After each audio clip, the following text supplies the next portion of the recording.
दोस्तों अगर आपको वायरलेस माइक खरीदना है तो DJI माइक मिनी या Hollyland Lark M2S, these are the best, specially under a budget of 15,000 rupees. तो इन दोनों को कंपेयर करूंगा यार, एंड में बताऊंगा कि यार बेस्ट कौन सा है। ठीक है, पहले बात करते हैं दोस्तों बिल्ड क्वालिटी की। शुरुआत करते हैं लार्क M2S से। M2S का जो केस है वो काफी अच्छे प्रीमियम लुकिंग केस में आता है। थोड़ा प्ले मुझे हिंजेस में लगता है, बट ओवरऑल दिखने में काफी अच्छा है। ऊपर की तरफ आपको हॉलीलैंड लोगो मिल जाता है एंड ओवरऑल बेसिक केस है। बस मुझे एक इच्छा थी कि यहाँ पर अगर एक एलईडी इंडिकेटर के अलावा बैटरी के लिए 4 एलईडी इंडिकेटर या फिर 5 एलईडी इंडिकेटर मिलते तो वो ज्यादा अच्छा होता है। बाकी अंदर देखा जाए तो केस के अंदर आपको 2 रिसीवर मिलता है, एक टाइप सी रिसीवर है और एक TRS वाला रिसीवर है जो मेन वाला रिसीवर है, और 2 छोटे से माइक मिल जाते हैं। सिमिलरली DJI माइक मिनी की केस जो है वो काफी प्रीमियम है और कंपैरेटिवली थोड़ी बड़ी भी है, बट आई प्रीफर इट। इसका फिनिशिंग जो है वो पूरा मैट में आ जाता है। ऊपर की तरफ आपको DJI का ब्रांडिंग एम्बॉस्ड मिल जाता है। पीछे की तरफ एक टाइप सी पोर्ट है और आगे की तरफ 4 एलईडी इंडिकेटर मिलते हैं, जिसके वजह से आपको बैटरी का अंदाजा ज्यादा अच्छे से मिल जाता है। अब केस खोलने के लिए माइक मिनी में ये मैग्नेटिक लैच मिलता है। यहाँ पर आपको एक प्रॉपर लैच मिलता है जहां पर ये प्रेस करने के बाद ये खुल जाता है। अब खोलने के बाद अंदर की तरफ आपको ज्यादा चीजें मिलते हैं। इन व्हाट सेंस, देखिए 2 छोटे DJI माइक मिनी तो मिल ही जाते, इसके अलावा आपको एक रिसीवर मिल जाएगा। रिसीवर के साथ कनेक्ट करने के लिए एक टाइप सी वाला पोर्ट अलग से आपको लगाना पड़ता है, और ऊपर की तरफ आपको TRS केबल इसी में हाउस करने का ऑप्शन मिल जाता है, जो हमें लार्क M2S में नहीं मिलेगा। अब माइक्स की बात करूं दोस्तों, तो माइक का फॉर्म फैक्टर काफी अलग है दोनों का। देखिए M2S जो है उसमें आपको एक बड़ा लोब पीछे की तरफ मिल जाता है और आगे की तरफ एक छोटा लोब आ जाता है जिसमें माइक हाउस किया गया है। अब माइक हाउस किया गया है तो यहाँ पर आपको सिर्फ माइक वाला पार्ट जो है वो बाहर रखना है, बाकी आपके गारमेंट के अंदर चला जाता है, और देखने में इसके वजह से ये बहुत ज्यादा डिस्क्रीट लगता है। इसके अलावा ऊपर की तरफ आपको एक एलईडी इंडिकेटर मिल जाता है जिसके थ्रू आपको पता चलता है कि ये कनेक्टेड है कि नहीं, एंड सेकेंडली इसका नॉइस कैंसिलेशन ऑन है कि नहीं, क्योंकि दोनों में आपको नॉइस कैंसिलेशन मिल जाएंगे। और साइड में एक रेड कलर का बटन दिख जाता है जो दिखने में काफी अच्छा है, बट जब आप यूज करते हो तो हाइड भी हो जाता है। So best of both worlds. अब माइक मिनी की बात करें दोस्तों, तो माइक मिनी रिलेटिवली एक बड़ा माइक है, और हाँ अगर आप यूज करोगे तो 100% वो कैमरा पे पता चल जाएगा कि आपने माइक मिनी पहना है, and that is not necessarily a bad thing. इसके अलावा ऊपर की तरफ आपको 2 एलईडी इंडिकेटर मिल जाते हैं, एक आपका पावर ऑन है कि नहीं देखने के लिए, और दूसरा आपका नॉइस कैंसिलेशन ऑन है कि नहीं पता लगाने के लिए। DJI का ब्रांडिंग मिल जाएगा, एक छोटा सा स्क्वायर मिल जाएगा ब्लैक कलर का। पीछे की तरफ आपको यूज करने के लिए 2 ऑप्शन मिल गए हैं। तो एक अगर आपको मैग्नेट से यूज करना है तो वो भी ऑप्शन है, क्योंकि इसकी क्लिप जो है वो मैग्नेटिक है, और एक नॉर्मल क्लिप मिल जाती है जो आप ऐसे ही लगा सकते हो। तो इस तरीके से जो है आप लगा सकते हो, जैसे हम नॉर्मल क्लिप यूज करते हैं वैसे ही एकदम। तो दैट इज ग्रेट। अगर दोस्तों रेंज की बात करूं तो M2S की रेंज हॉलीलैंड क्लेम करता है कि it is up to 300 metres. अब 300 मीटर्स रेंज जो होती है वो बेस्ट केस सिनारियो में होती है। हर बार आपको 300 मीटर्स मिलेगी ऐसा नहीं है। अगर बीच में कुछ आ जाए ऑब्वियसली इंटरफेरेंस होगा, वहां पर रेंज कम हो जाती है। ऐसा करते करते रेंज आपकी रियल लाइफ रेंज जो है वो लगभग 150 मीटर्स के आसपास आराम से मिल जाएगी। इसके ऊपर मैंने ऑनेस्टली टेस्ट नहीं किया, बट हाँ काम जरूर कर लेता है। अब अगर मैं DJI माइक मिनी की रेंज कहूँ तो DJI क्लेम करता है कि हमारी रेंज 400 मीटर्स है, 100 मीटर्स ज्यादा। तो 100 मीटर्स ज्यादा, again 400 metres is a bit, मुझे लगता है रिडिकुलस, बट आपको realistically speaking again 150 to 200 metres तो रेंज आराम से मिल जाएगी, वहां पर इशू नहीं आएगा। अगेन आपके बीच में क्या क्या है, अगर पेड़ों ही पेड़ में आप घूमेंगे और आप एक्सपेक्ट कर रहे हो कि 100 मीटर में भी रेंज मिलनी चाहिए, ऐसा नहीं होने वाला। हो सकता है वो 50 मीटर में ही खत्म हो जाए।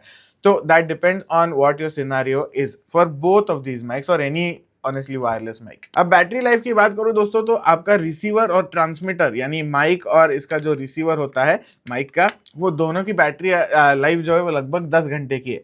तो लगभग 20-21 घंटे ये माइक चल जाता है, और अगर आप केस यूज करेंगे तो थोड़ा ज्यादा उससे हो जाता है। अब सिमिलरली DJI क्लेम करता है कि हमारी भाई रिसीवर और माइक की बैटरी जो है वो 11.5 आवर्स है, तो 1.5 आवर्स ज्यादा है आपसे, एंड अगर आप बॉक्स यूज करेंगे तो 3.6 घंटे बढ़ जाती है यहाँ पर।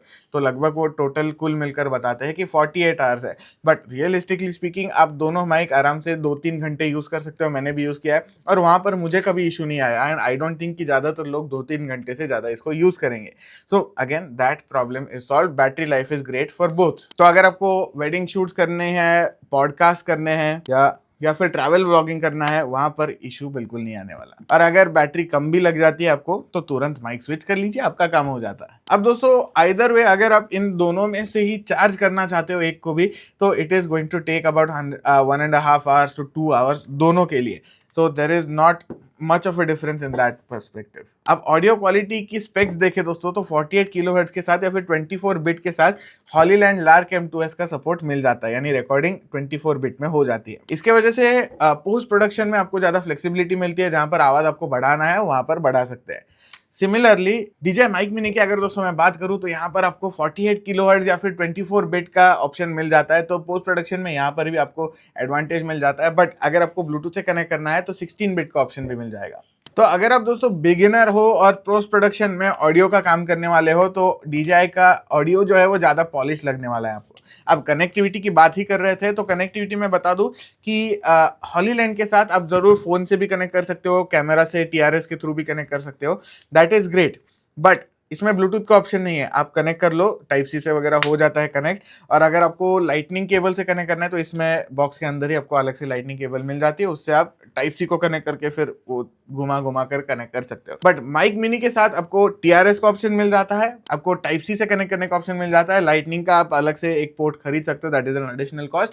बट अगर आपको ब्लूटूथ से ही इसका डायरेक्ट जो माइक है वो कनेक्ट करना है तो वो भी कर सकते हो। सो वहां पर एक एडवांटेज DJI की तरफ चला जाता है। अगेन 16 बिट में रिकॉर्ड करेगा, 24 बिट में नहीं कर पाएगा। अब ऐप सपोर्ट की बात करें दोस्तों तो दोनों में आपको ऐप सपोर्ट मिल जाता है, हॉलीलैंड हो या फिर DJI हो, दोनों में आपको ऐप सपोर्ट मिल जाता है, जहां पर दोनों में आप गेन एडजस्ट कर सकते हो, दोनों में आप नॉइस कैंसलेशन के लेवल्स एडजस्ट कर सकते हो और बेसिक कंट्रोल दोनों में मिल जाएंगे। बट DJI के साथ आप मॉनिटरिंग भी कर सकते हो, तो वहां पर एक एडिशनल फीचर यहाँ पर आ गया और ओवरऑल एक बेटर इकोसिस्टम इंटीग्रेशन मुझे DJI का लगा। तो इस केस में भी मुझे लगता है DJI आगे चला जाता है। तो दोस्तों किसने कौन सा खरीदना चाहिए? देखिए, आपने हॉलीलैंड आप खरीद सकते हो अगर आपको पोस्ट प्रोडक्शन में ज्यादा काम करना है ऑडियो के साथ वगैरह, 24 बिट का सैंपल रेट है तो वहां पर ऑप्शन नहीं, वहां पर आपको इशू नहीं आएगा। अगर आपको overall best value for money चाहिए तो भी आपको हॉलीलैंड एक अच्छे ऑफर प्रोवाइड कर देता है। और शूट करने हैं लॉन्ग वीडियोस, डिस्क्रीट माइक चाहिए, लाइट वेट माइक चाहिए, तो वो भी इस केस में हॉलीलैंड जीत जाएगा।